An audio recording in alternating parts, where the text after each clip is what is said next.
Welcome to For the Wild podcast. I'm Ayana Young.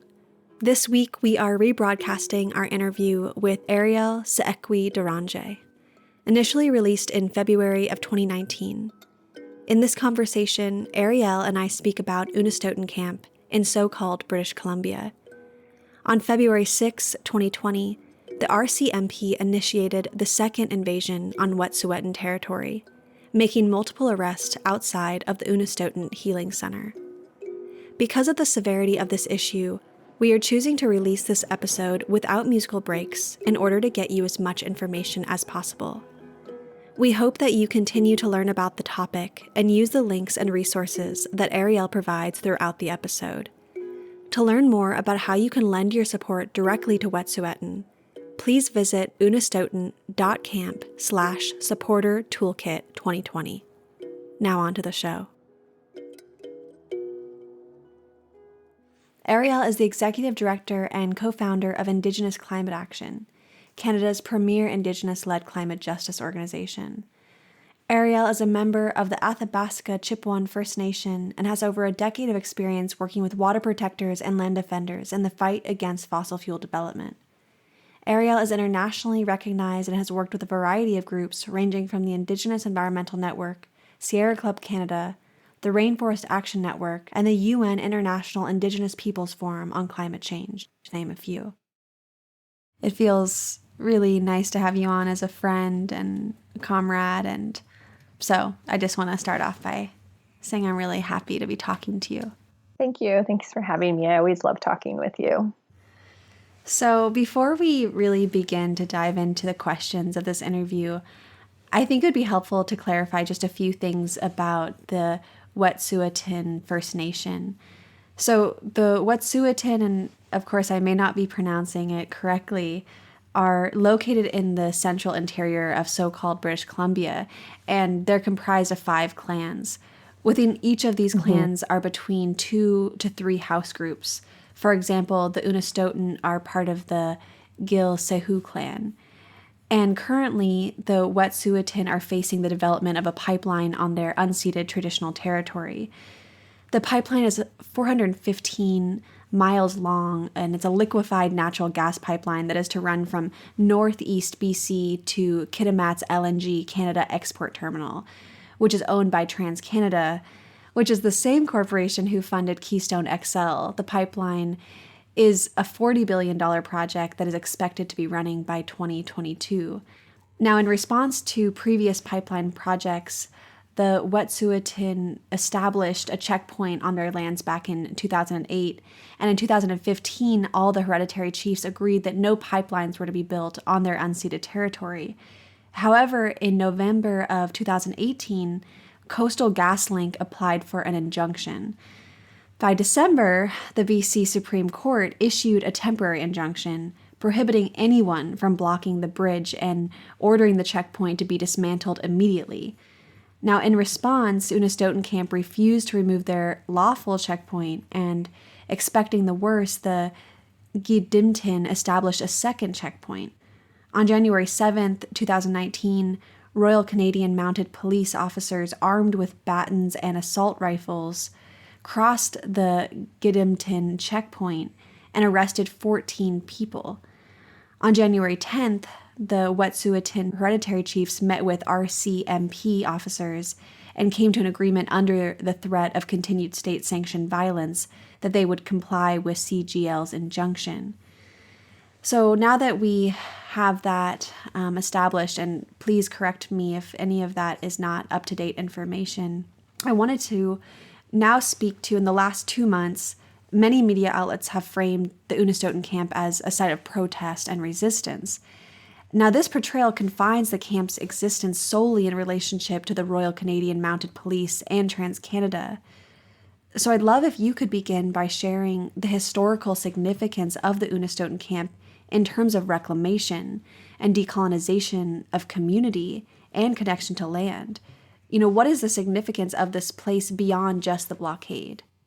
That's a really, really, really important thing to discuss, because I do think that the media has really sort of minimized the importance that this camp and this settlement, it's not a camp because a camp implies something that's temporary, but it is a settlement where people have settled.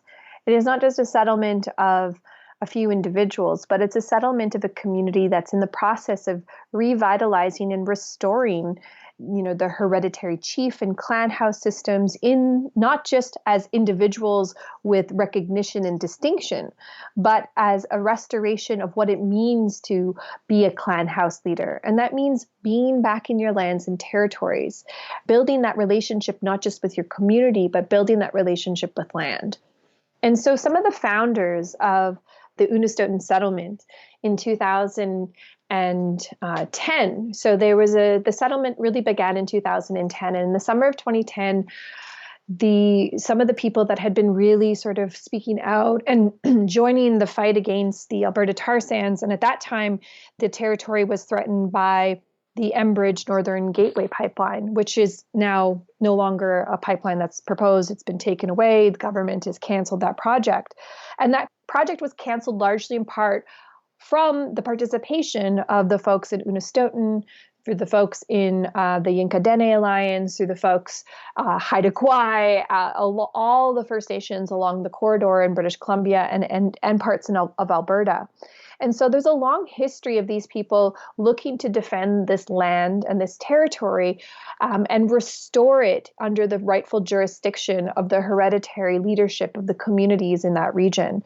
And so what I've seen and what I've witnessed is not just a protest and a camp be developed, but I've seen and I've witnessed how this land has been transformed into a place where people are reconnecting with their culture, with their identity, with what it means to have Indigenous governance and leadership in a true way that is connected and not governed by individuals, but really governed by the land. And that's really when we would talk about decolonization and this camp and this settlement and this protest and this action that's going off in BC, is we minimize what it's meaning for the people and what it means for decolonization if we just talk about it as a protest and a camp. This is a place where people are beginning that process of true decolonization. And I've said it before and I'll say it again, the basic foundation of decolonization is a return of and connection to land.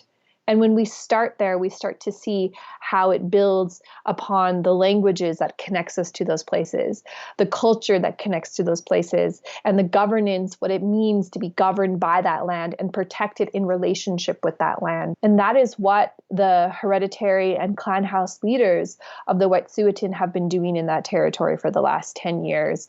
And they're being threatened by the continued neoliberal agenda of the Canadian and international governments to diminish what Indigenous sovereignty and governance really looks like. Now, I was reading that undergoing the threats of violence, the Wet'suwet'en chiefs agreed to comply with the CGL's injunction under the terms that RCMP would not interfere with traditional practices or trapping. A lot of what you had just spoken to around these traditional practices and ways of keeping culture alive.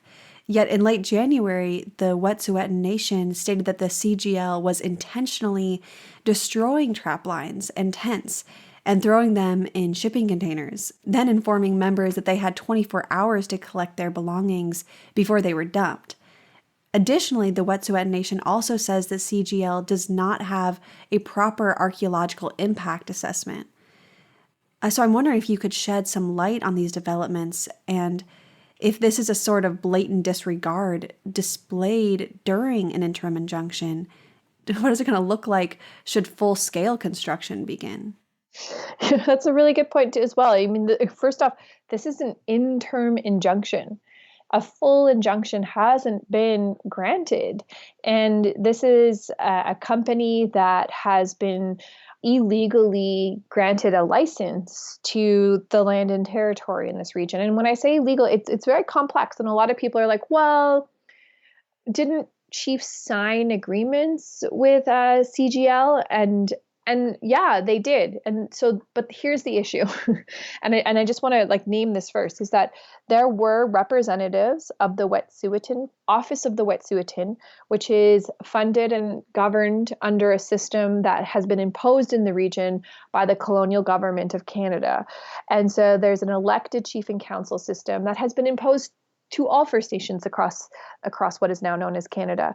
And these systems are not only sort of dictated, sort of top down by colonial systems, but they're also funded. And so there's a vested interest in these communities that and these systems of governance to comply with government policies, injunctions, projects.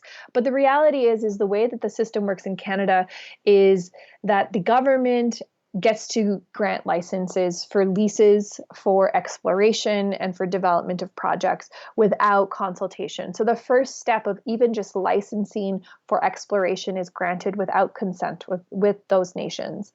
And then there's a complicating factor with the Wet'suwet'en, is that in 2015, like you said, they came together to say that they would protect these lands and territories from the expansion of pipelines and development in the region. And that's because there was a shift in the way that the Wet'suwet'en was governed at that time.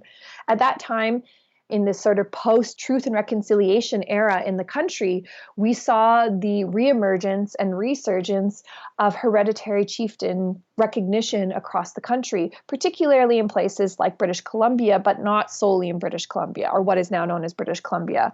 And so what we had is that the Wet'suwet'en has now these people that are like, we want to bring back our clan systems, we want to bring back hereditary chiefs, but they have this elected chief and council system that the government of Canada works with. And they have a vested interest in working with them because they have them literally hook, line, and sinker through a funding mechanism.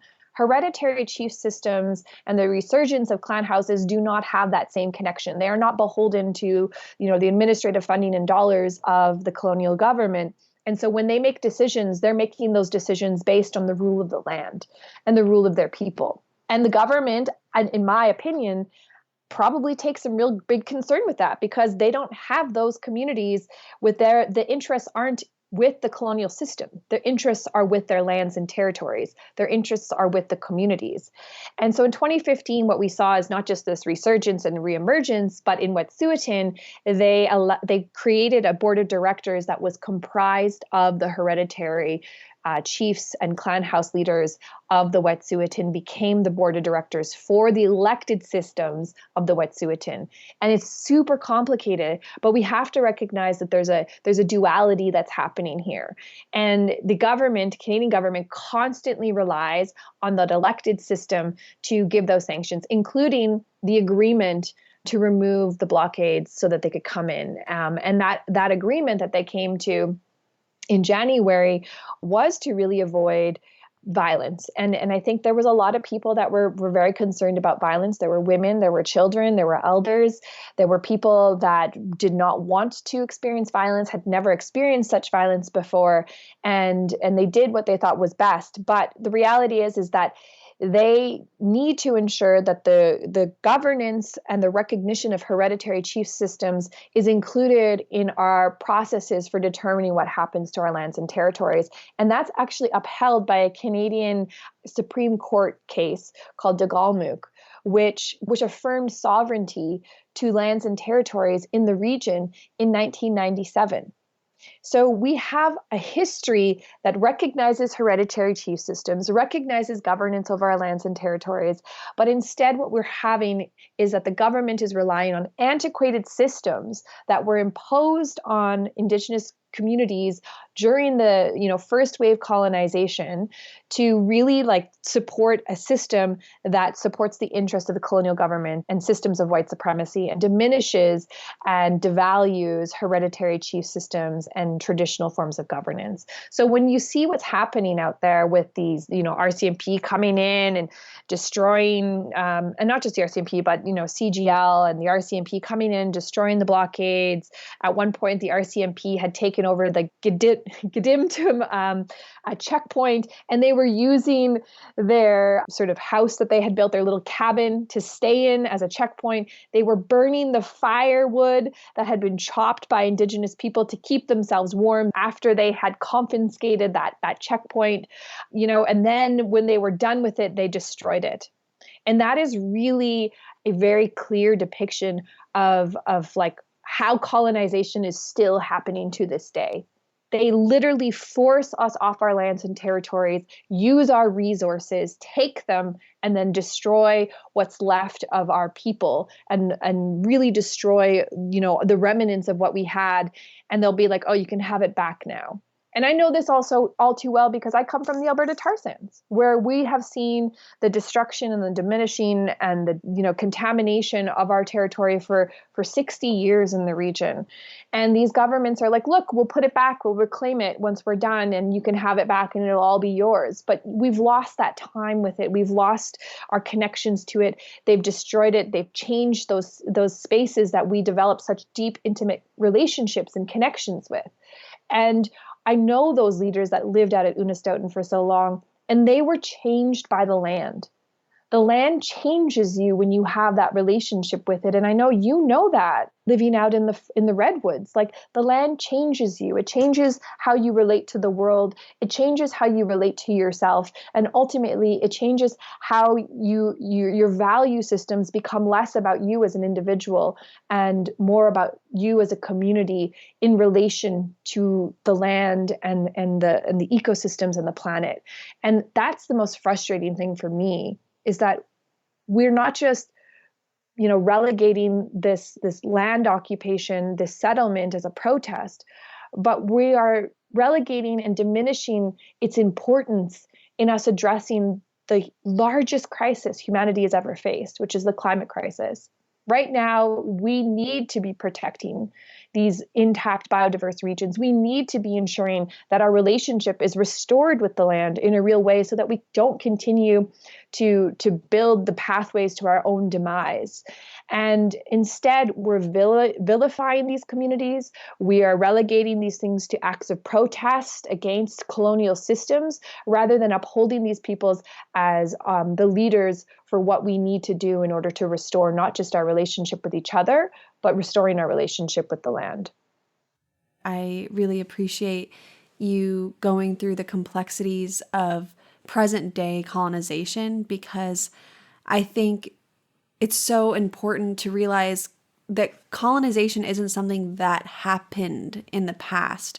It wasn't 500 years ago, it wasn't 300 years. I mean, it was then, but it's also now. And for people to not be aware of that, or to not acknowledge that, and to kind of just acknowledge colonization as something happened in a textbook, with a painted picture of colonizers coming over in a boat. It's like, it's still happening today. And then just the complexities around the confusion between the hereditary and the elected leadership amongst First Nations.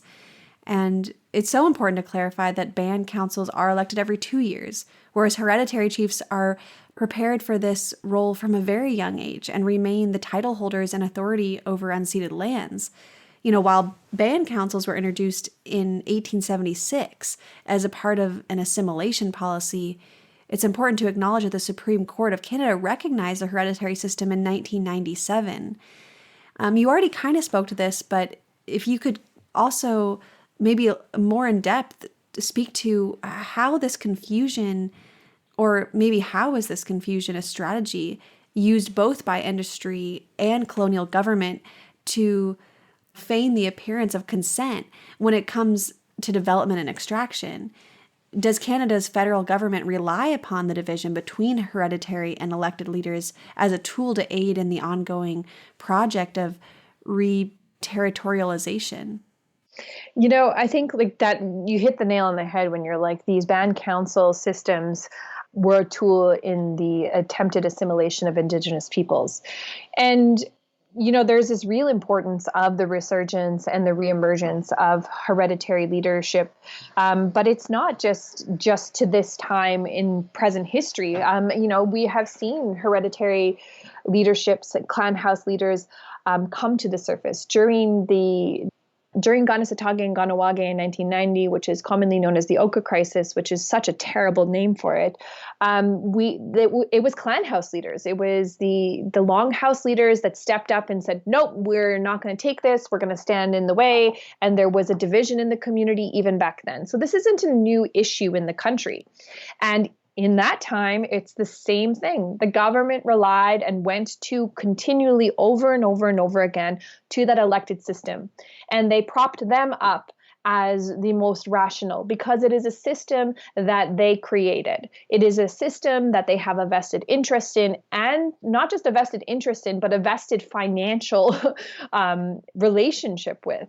And it's a really, really broken structure that really diminishes and devalues the importance of these hereditary and clan house systems that are more and more coming to the surface in this post-truth and reconciliation era. But the government doesn't want to recognize it, again, because of the fact that we're talking about communities that don't have a history of making impact benefit agreements and signing funding contribution agreements with the government. These are leaders that are driven by and governed by their communities, that are governed by their relationships with the lands and the ecosystems. And that's a scary thing for the colonial government to really have to take on, because they don't have that bargaining chip. They don't have that, we're going to stand here and we're going to offer you money for this, that, and the other. These are leaders that have said unanimously, we don't care how much money you give us.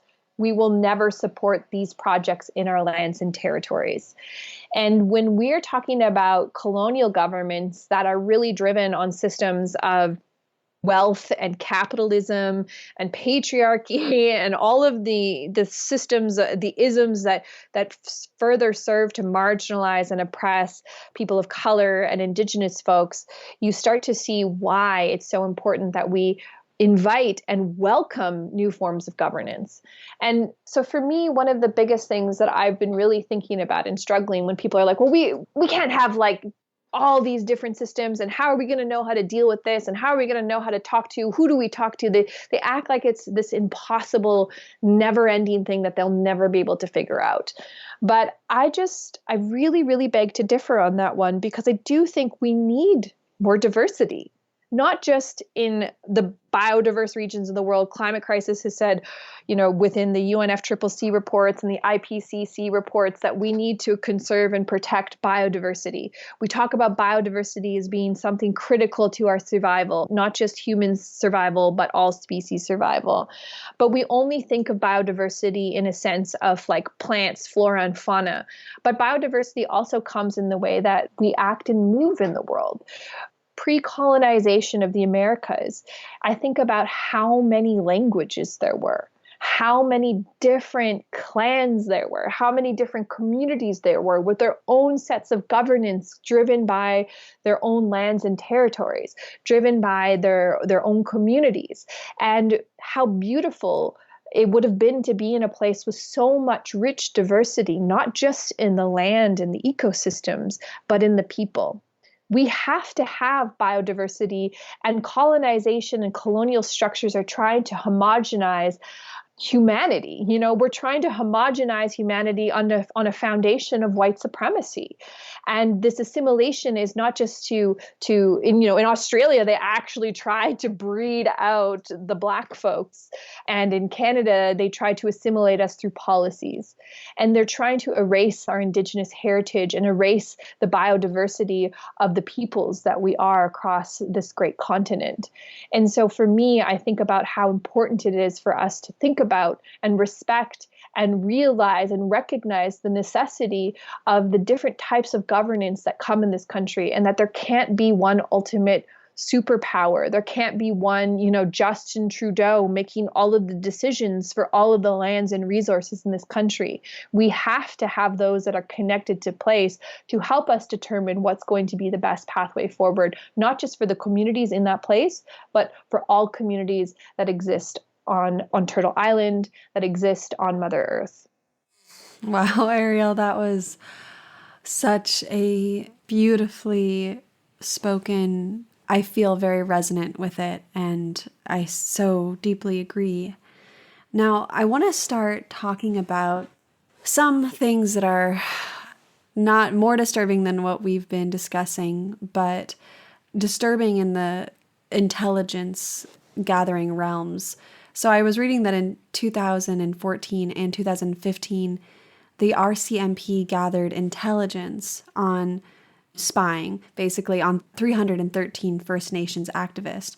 In fact, a leaked government operations center document identified Unist'ot'en Camp as a, quote, ideological and physical focal point of Aboriginal resistance to resource extraction projects, end quote. Now, additionally, over the years, RCMP has described Wet'suwet'en protectors as extremist. So it's pretty clear to me that the police don't care about, quote, enforcing laws or assessing true risk to the public, but instead they're in the business of suppressing serious movements that have the capacity to be extremely successful in disrupting the flow of commodity. So I'd really like if you could share more about the history between RCMP and the Wet'suwet'en Nation, and then what does this signal to you about the fate of future protest movements? I think that Indigenous folks in Canada and the United States have been labeled as extremists and activists for some time. You look at AIM, you look at OCA, and now you look at Unist'ot'en and Wet'suwet'en, and you realize that anytime Indigenous peoples rise up against colonial structures and try to reaffirm and assert their sovereignty, autonomy, and self-determination, which are all tenets of the United Nations Declaration on the Rights of Indigenous Peoples, by the way, that they are labeled as renegades, as threats to the state, because frankly, we are threats to the state, but we're not threats to the state in the way that they want to present us publicly. We're threats to the state in having in their foothold of being the ultimate superpower, in determining what's best for all people, including us in that patriarchal colonial sense. And we are a threat to that in that sense, but we're not a threat to, the general public. And that's the misconception that needs to be broken. And neither was AIM and neither was OCA. This is not a threat to the general public. These are people that are talking about trying to stop the threat to Mother Earth, to their lands and territory, to the sanity of humanity in restoring those relationships with place. And, colonization and systems of white supremacy and capitalism and neoliberalism are predicated on systems that pull us away from our relationship to land. That's why decolonization in its simplest form is reconnecting to place. It's reconnecting to land. And so I think about how we've been completely criminalized for doing what is actually quite natural.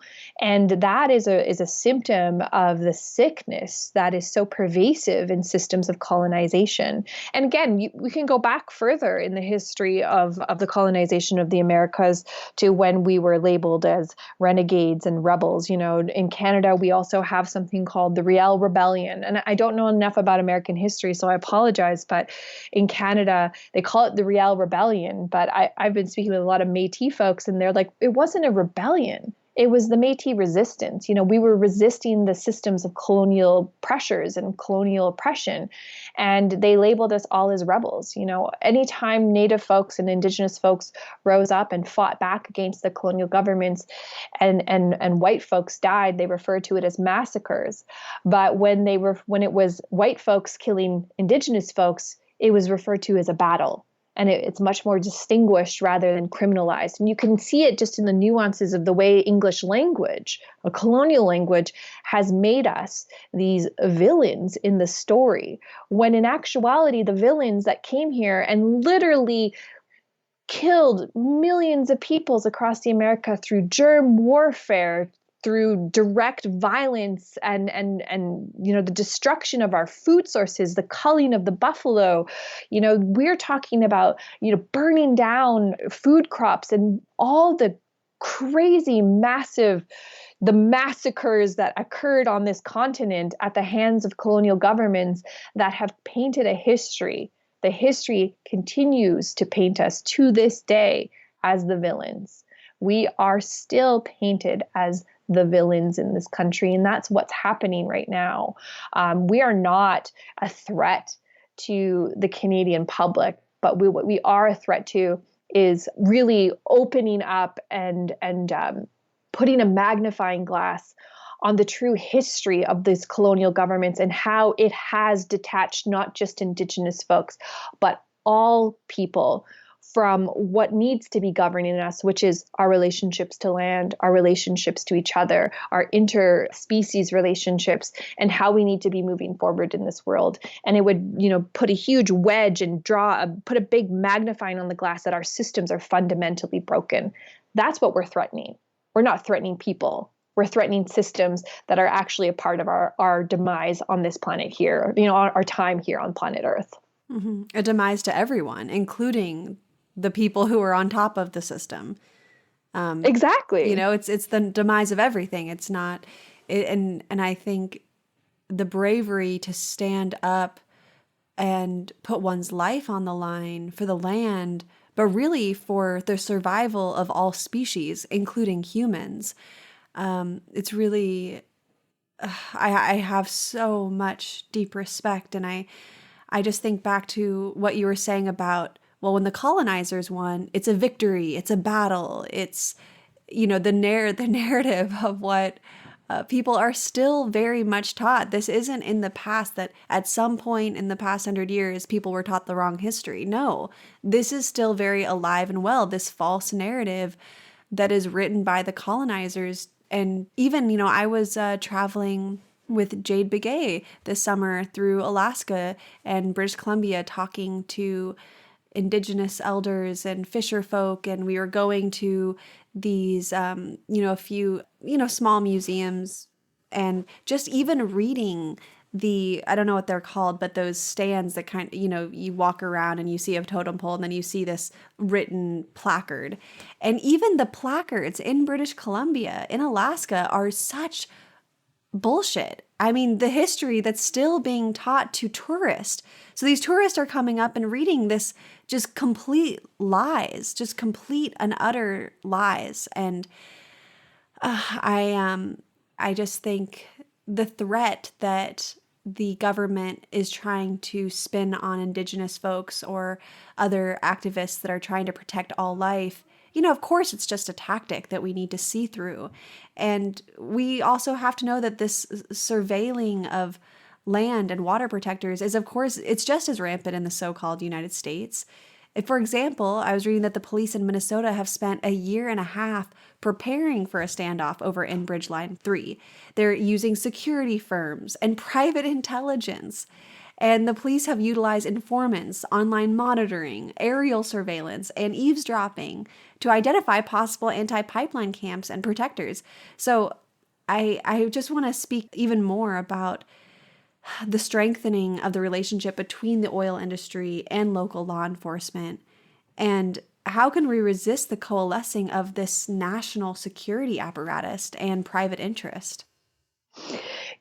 Under this illusion of free market capitalism, that a lot of people were under the assumption that state and corporations were separate entities for a long time. And I think that the veil is really being lifted in this era of extreme crisis on planet Earth. We're in this crisis of either continuing a pathway to the cliff's edge or literally putting up a blockade to stop the masses from going over the edge.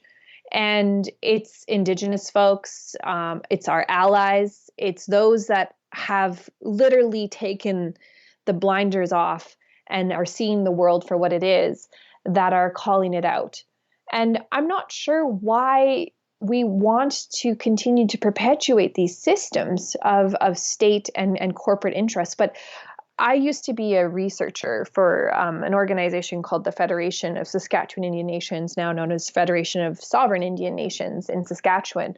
And I spent 6.5 years as an archival researcher and an oral history researcher. So I supplemented oral history with archival research. And I spent a lot of time reading, correspondence for the settlement and the development of the Dominion of Canada.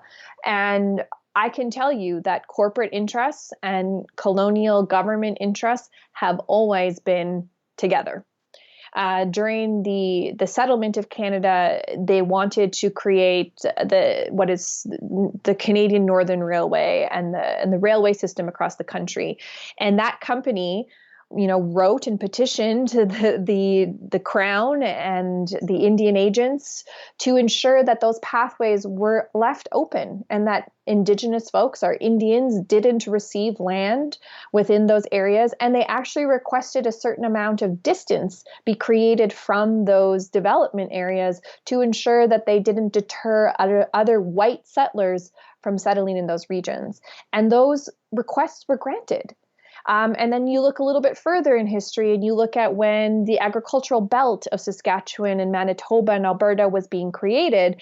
And you also see the same thing, farmers not wanting Native people near where they were hoping to build crops, and also pushing Native folks from selling their crops from their lands to the general market. And these were small businesses, but you saw that the colonial governments always upheld those that were white, those that wanted to oppress and diminish the value of Indigenous, goods, services, communities, culture, languages, have always been pushed to the side and paved the way for corporate interests. Many of these small farms are now major agribusinesses that take up the agricultural belt in the prairie provinces of Canada, and you continue to see these corporate interests. Like, these are the foundations. I mean, look at the very foundation of Canada, which was built on the fur trade. Canada was declared, large parts of what is now known as Canada was declared the property of the King of France with zero consultation, and he sold it to the Dominion of Canada without any consultation with the Indigenous peoples here. And it was a corporate transaction to a corporation.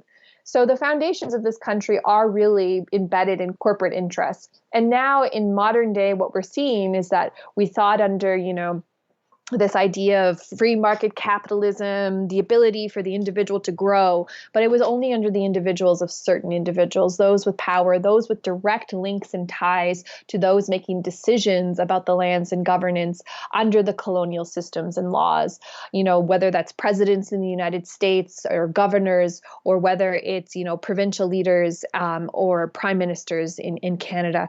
We have always had corporations looking to those in power to grant them the rights to do things and push the most oppressed out of their way. We are still seeing that right now with the Coastal GasLink, with the Alberta tar sands, with the Bakken oil fields, with the multitude of pipelines that are coming out of Alberta tar sands, with mega hydro projects in Eastern Canada, Muskrat Falls, Site C Dam, mega hydro in in Manitoba, and the list goes on and on. The Bayou, the Bayou pipelines and offshore drilling, Arctic drilling, so on and so forth. These corporations are constantly looking to the government and their agents, which in this case, the RCMP, to ensure the safe removal of those that stand in the way of their businesses. And that is the foundations of this country, and it's still alive and true. And we're just seeing it all coming out in their true colors, are starting to play out in the public discourse because of things like social media and independent media, like this podcast and like so many other things. Democracy Now! Has been a great purveyor of sharing the stories that are untold. I really feel your passion and your maybe this is forward of me to say, but your sacred rage in this discussion. And I feel like more of us need to feel this fire under us and not get so comfortable in our day-to-day lives, because I really feel that mainstream media and so much that we're being force-fed by the system is to keep us complacent. And so when we hear voices like yours, they shock us out of this falsehood that many of us are kind of clouded in this conditioning can blind us from really feeling that energetic burst to do something about it. And I want to talk a little bit about infrastructure now, because I know at the heart of so many global struggles for justice lies infrastructure. And we've talked to people all over the world. I was just thinking about our last interview around the Amazon and logging, illegal logging, mining there. And this infrastructure, which of course extractive industry is really solely dependent upon. So I'd love if you could speak to our dependence on infrastructure and how it's really directly enabling the oppression of others and ultimately ourselves. When the state is prioritizing the protection and expansion of infrastructure over people, I'm wondering, how can we remove ourselves from an infrastructure dependent economy? I've been reading this really, really great book called Joyful Militancy by Nick Montgomery and I think it's Carla Bergman, but I might have that wrong. I apologize. Called Joyful Militancy. It's a really interesting book that really sort of talks about that. Like that's a really, really deep problem that we have as those that have this deep rage to want to rise up against the system, is that we are still embedded in it. We're still ultimately reliant on it. And how do we create something different? And I've been really struggling with that for a really long time, particularly when I was doing a lot of tar sands campaigning. And, I was a tar sands campaigner for 10 years, working with my First Nation. And that was always the problem, is how do we stop a project, the largest industrial project on planet Earth that requires all the infrastructure, like transmission lines, water system, like water rights. Like Alberta tar sands own some of the most water rights. They're building the communications towers, they're building the roadways, they're building the bridges, they're building the transmission lines, they're doing all of this stuff that then the public then relies on. And then to make things worse, a lot of these corporations are also bankrolling our social systems. So they pay for they donate heavily to educational institutions, to sports and recreation institutions. If you come to Fort McMurray, and I'm sure it's the same if you go down to the Bakken, I'm sure it's the same if you go down to the Gulf of Mexico, that these corporations have sponsored the hospitals. They sponsor, youth programs. They sponsor cultural revitalization programs in Northern Canada. They sponsor everything. And we become completely entangled and reliant on these systems. And so one of the biggest challenges I know that we faced in Alberta was, how do we talk about ending the expansion and the development of an industry that we rely on, not just for the infrastructure, but for jobs, for employment, for putting roofs over our heads and food on the table and clothes on our children's backs, is we have to envision something different. And it's not easy, but it's possible. And we have to build that. And I think for me, what I'm learning through this book, Joyful Militancy, is that it comes not from like actively necessarily, I'm not saying that you have to stop it, but it's the act alone of trying to smash colonization and end, the pipeline and end these projects is alone in itself is not going to save us. What's going to save us is building community. It means sitting down with people and eating food with them and connecting with them and supporting them in ways that might seem really mundane, helping someone care for their child, helping someone to learn how to knit or learn a skill or like learn simple things, and building relationships that are not reliant on the empire, not reliant on these systems.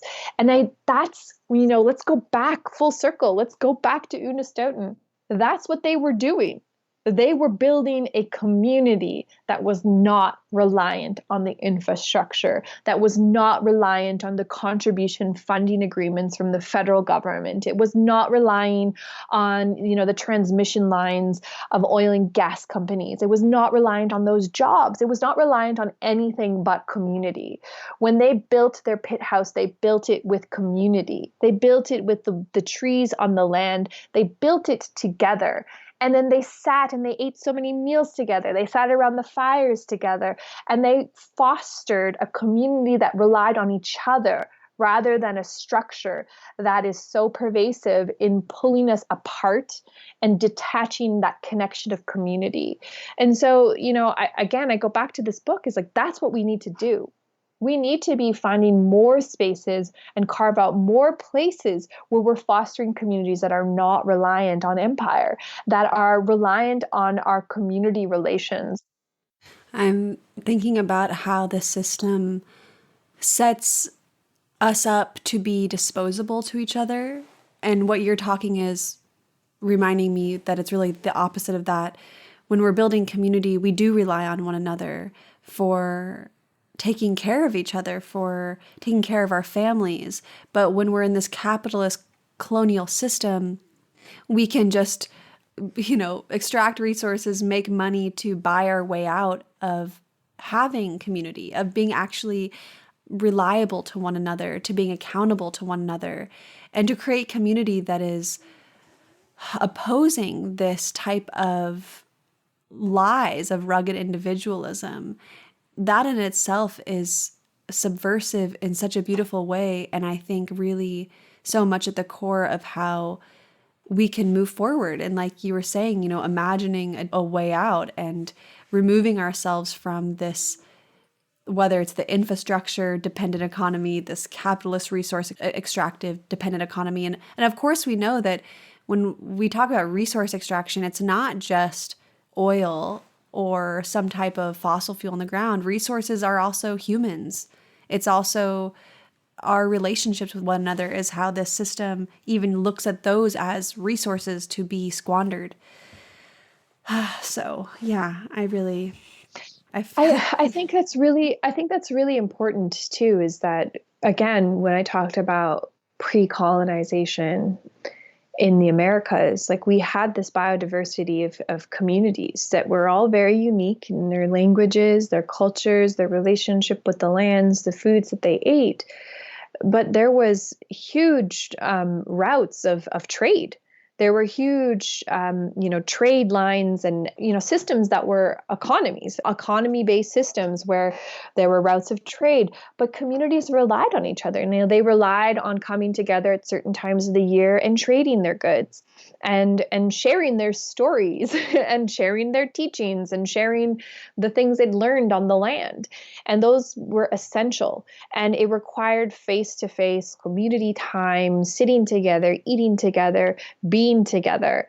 And it's those same systems that we're talking about that are being vilified, where Canada's biggest threat in the country is the Indigenous resistance is one of the largest threats to the Canadian government. And like, that's the reality, is that it questions and it challenges those systems as not being in the best interests of people. And so we're talking about trying to create structures that are not predicated on individualism, that are not predicated on the accumulation of wealth and success and notoriety and the American dream. But we're talking about systems that require you to admit that you are vulnerable, to admit that you are a small, humble creature on this planet that requires other people to survive. And instead, the American dream, North American dream, is really on, like, how successful can you be as an individual? What have you done with your life? Instead of what are you doing with community? How are you working together? How are you supporting your neighbor? Because back in the day, like, you were nothing unless you had community. You were nothing unless you had those people that supported you and you supported them back in a reciprocal relationship. And we have lost this ideology of reciprocation, not just with each other, but within the natural world. And, that was one of the things in the write-up of the RCMP, is that the ideological foundations of the Unist'ot'en Camp are a threat to the Canadian public. And it's a threat not to the Canadian public, but it's a threat to the systems that have been driven down our throats for the last 500 years here. I was reading that in January, the police blocked access to one of the roads outside of Houston, BC, and officers proceeded to tell journalists that they were not allowed to enter the site of the raids due to, quote, safety concerns. However, the broadcasting network, Aboriginal People's Television Network, noticed that company workers had no problem entering and did not face threats of obstruction. No surprise. But I really would like for you to speak and share about the violation of press freedoms that took place and the dangers that this precedent sets. I think, again, it's part of that colonial narrative that they want to tell. Like, they get to be, these are a threat to the Canadian public. They get to control the narrative through their media machines, through their storytelling. And it's like that, let's talk about the way history is written. History is written through the lens of the colonial white man. And when journalists are going in and they wanted to see the story from all perspectives and from all sides of the narrative, that is the threat to the colonial structure as well. And so, they have a vested interest, again, just like they do in trying to vilify Indigenous folks, is that press is going to come in and they're going to tell the wrong story and they lose control. And a lot of this is all about like power and control. And there's an important role in the press and the media having unfettered access to tell stories from like an unbiased perspective so that the truth can be actually told. And so we need press to be able to go into those spaces to see them, particularly in places like the Wet'suwet'en and the Unist'ot'en territories, because those are areas that have no cellular service. Again, they lack the infrastructure that we're so reliant on. And so when you have independent and regular media, they need to go in, because if we don't have those people that are coming in with an unbiased perspective telling that story, then the story that's going to get told is going to be really polarized. It's going to come from one person saying one thing, another person saying one thing, and then it's like, well, who's telling the truth? And when you look at how the colonial government has already laid the foundations to vilify Unist'ot'en, to vilify Wet'suwet'en, their story comes out as, well, they have a history of being this and that and the other. Whereas we have this dominant narrative that the RCMP are heroes. They're here to protect us. They're here to ensure the safety of all people. When the reality is that in the case of the Gidumt'en blockade, the Unist'ot'en camps, that they came in there with violent force. They pushed their way into territories where they were told they were not welcome, where they were told they did not have jurisdiction, and they forced their way in. The reality is that they're enforcing jurisdiction on our lands and territories to uphold the rights of corporations over the rights of Indigenous communities. And I just don't understand how they continue to be the hero while Indigenous communities continue to be the villain. And it's so important that independent media, that media gets in to start telling the real story so that we can start to unravel the real history of what colonization has done to Indigenous peoples and what colonization has done to our understanding of who are the villains and who are the heroes in our stories. I guess my last question is around, the kind of question of what can we do type of question. But I also want to really speak to the truth around that, because I know at one time, even up around a month ago, people were like, oh, we're going to go to Unist'ot'en Camp, whether it was non-native people, ally activists, people that were hearing it up in the news. And I know a lot of times it's not the best thing to just get in a car and drive up to the camp, or, of course, we need to really be intentional and listen around how outsiders can support movements, and specifically the Unist'ot'en Camp right now. So maybe just kind of give us a sense of where they're at this moment, and what is the best way to support for those of us who are not on the front lines, but rather on the sidelines looking in, wanting to support, but really being able to take a step back and listen to what is actually helpful and not things that are just going to get in the way and create more complexity and more struggle for those that are on the front lines. Yeah, I think it's really important that we listen to the communities themselves and take as much direction as possible from them. They have a really great website. It's Unist'ot'en.camp. I encourage people to go check it out. They update it quite regularly. There is a supporter toolkit that they've created for people. But what's happening is that this is long from over. The coastal gas link, or CGL, in TransCanada, this project is still on the books, and the Wet'suwet'en office and the people of the Wet'suwet'en are going to challenge this project. That is, they've made that very clear over and over again, and they're going to do whatever they can in their power to ensure that it is not completed. And they want to do it in a respectful way. They want to avoid violence, obviously. That's why they signed the agreement to pull down the blockades. But at the same time, they need respect of their lands and territory. I mean, we're already seeing the destruction of an essential trap line in the region. We've seen the destruction of the Gidumt'en, settlement. There are threats to the Unistoten settlement. People on the ground is always appreciated, but they want people that understand and know the territory. They don't want strangers that have not been a part of the struggle for a long time. So please be cognizant of that. Like, if you are planning on going there, you have to have, and it's for security purposes, is you have to have some sort of connection to the community. But they keeping the land and the settlement up and going is an important part of this. Is that assertion of the utilization of this land in a traditional sense. Things that folks can do is check out the website. They have this supporter toolkit. They're still calling on people to continue to host actions, whether those are protests or screenings of films or panels and discussions on this. Sending letters to emails directly to the government, or calling Canadian and British Columbia representatives to show your support and respect of the Wet'suwet'en peoples. And of course, this is not easy. The fight is far from over, and they really want to take this to the court systems. And they want to revitalize the decolonize court case and really bring it to the forefront around recognition of hereditary chief systems. That stuff's not free. We're all bound to those systems of economies and capitalism, and sometimes you have to utilize those systems to fight them. And I really, really think that folks need to continue to donate to the Legal Defense Fund, because that's going to be a long, drawn-out battle. Donate to the access point to ensure that we can continue to occupy those lands and territories.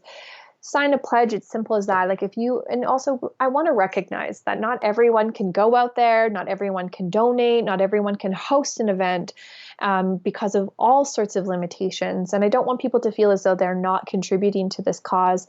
You can just sign a pledge. You can educate your friends, your neighbors by sharing information that is all available on the Unist'ot'en Camp, and really just trying to learn your best to understand the complexity of all of this and really doing your homework. I really encourage those that want to be a part of this to not just jump on the bandwagon and say Wet'suwet'en strong, support Unistoten, but take the time to understand the deep history of why this is what it is. Understanding the court cases and the nuances of hereditary chief systems versus elected chief systems, understanding the jurisdictional issues in the region. There's a lot of complexity. And if you're going to get involved and you want to start really getting involved, start understanding the real history of these people, of these countries, and take it one step further. Learn the history of your own region and your own territory and the histories of those people there. Because this isn't just a single story.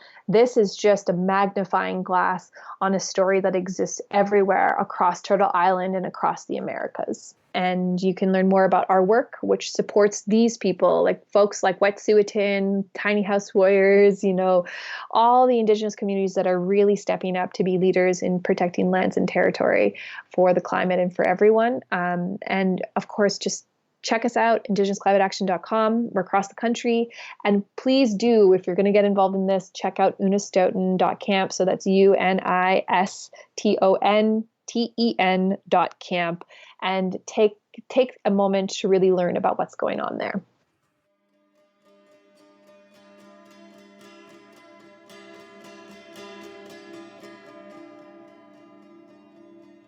Thanks for listening to another episode of For the Wild podcast. I'm audio producer Andrew Storrs. The music you heard today was from Wildlife Freeway. I'd like to thank our host and founder, Ayana Young, as well as the rest of our podcast team, Aidan McCrae, Francesca Glassbell, Hannah Wilton, Aaron Wise, Erica Eckram, Melanie Younger, and Carter Lou McElroy.